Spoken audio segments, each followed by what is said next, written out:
ہمیں ایک خبر جو ہے اس نے کافی کنفیوز کیا کہ چیئرمین پی ٹی آئی کو کیا اٹک جیل منتقل کر دیا گیا ہے یا ابھی نہیں کیا گیا؟ کیا بتا سکتے ہیں آپ؟ دیکھیں اڈیالہ معاف کیجئے گا، اٹک سے اڈیالہ جی بالکل، آج یہ درخواست ہماری اسلام آباد ہائی کورٹ میں لگی ہوئی تھی اور یہ درخواست تب سے لگی جب خان صاحب کو اریسٹ کیا گیا۔ تو بدقسمتی سے ہمارا جو انصاف کا نظام ہے وہ اتنا سلو ڈیلے ہوا اس میں، اور آج اس کے اوپر جو ہے فیصلہ جو ہے ریزرو کیا گیا، اور معزز عدالت نے بڑا واضح طور پر انہیں کہا کہ آپ نے کس قانون کے تحت انہیں اٹک جیل میں رکھا، جبکہ آرڈرز جو تھے وہ ہوئے تھے اڈیالہ جیل کے،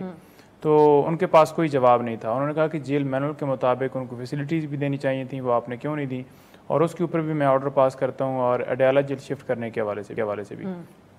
تو ہم مسلسل رابطے میں تھے۔ جب اٹک جیل سے مختلف لوگوں سے ہم نے رابطہ کیا، مجھ سے پہلے شیر افضل مروت صاحب نے ٹویٹ کیا، 10-15 منٹ ہو گئے تھے، اور پھر میں نے بھی ادھر ادھر سے چیک کیا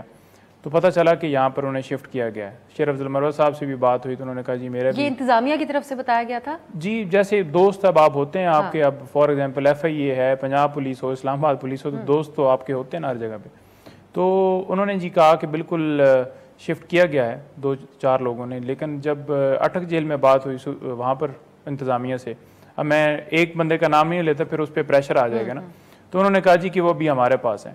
تو پھر میں نے ٹویٹ کیا اس انداز سے کہ میں نے کہا جی ایک طرف خبر آ رہی ہے کدھر آ گئے ہیں، اور ایک طرف وہ کہہ رہے ہیں کہ ہمارے پاس ہیں، تو یہ عجیب سی کنفیوژن ہے۔ اور جو مروت صاحب ہیں ان کو یہ بھی اطلاع ملی تھی کہ وہاں پر کوئی ہیلی کاپٹر جو ہے وہ اترا ہے دن میں، اور وہ ایکسپریس کے ایک اب یہ میڈیا کی طرح کی اطلاعات دی آپ نے کہ ذرائع سے خبر دے دی، آپ دونوں وکلا کی طرف سے کچھ لوگ حتمی خبر کے انتظار میں تھے، لیکن دیکھیں حتمی خبر تو یہ ہے نا کہ نہیں صاحب آپ ہمیں کہہ رہے ہیں کہ ابھی تک یہ کلیئرٹی نہیں ہے، کلیئرٹی نہیں ہے، بالکل نہیں ہے۔